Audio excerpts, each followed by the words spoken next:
যৌথ পরিবার যে কোনো রান্নাবান্না, তরিতরকারি বলো, মাছ মাংস বলো, ভাত ডাল সবই পরিমাণে তো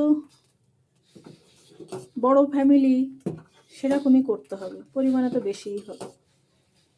কিন্তু আমার এক দাদা, রাঙাদা, তাকে আমরা বলতাম রাঙাদা, তার গায়ের রং এত ফর্সা আর মাথায় খুব সুন্দর কুচকানো কালো কুচকুচে চুল, অপরূপ সুন্দর দেখতে যাকে বলে আমার ওই দাদাকে।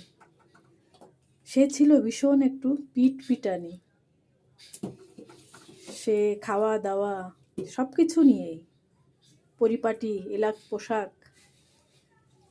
আমার মা আমার ওই দাদাকে নিয়ে বা আমরা ভাই বোনরা সবাই একটু তটস্থ থাকতাম, এই কখন কি বলে বসে।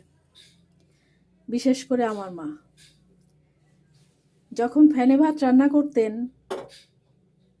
আমরা মাঝে মাঝেই ফ্যানে ভাত খেতাম মায়ের হাতের। নিজেদের জমির ধানের চাল, সে এক সুগন্ধই আলাদা, সেটা আলাদা ব্যাপার। কিন্তু আমার ওই দাদা মাকে বলতো, ফ্যানে ভাত যখন রান্না করবে মা, ভাতের জলটা একবারেই দেবে, একবারে জলটা দিয়ে ভাতটা রান্না করার চেষ্টা করবে।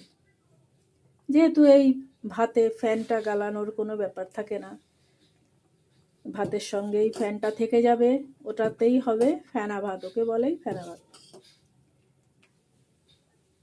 আলাদা করে তুমি আবার যদি ভাতে জল দাও, ওই ভাত স্বাদ লাগে না মা, পানসা লাগে। তুমি একবারে জল দেবে পরিমাণটা বুঝে। মায়ের হতো মহা সমস্যা।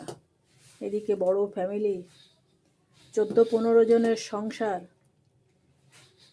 বড় কড়াইয়ের এক কড়াই ফেনা ভাত, একবারে জল দেওয়া, মা হিমশিম খেতেন। এই হচ্ছে আমার দাদার গল্প। এখনও সেটা ফ্যানে ভাত রান্না করতে গেলে আমার ওই দাদার কথা আমার মনে পড়ে। সেই ছোটবেলার গল্প, গল্প তো নয়, সঠিক কথা।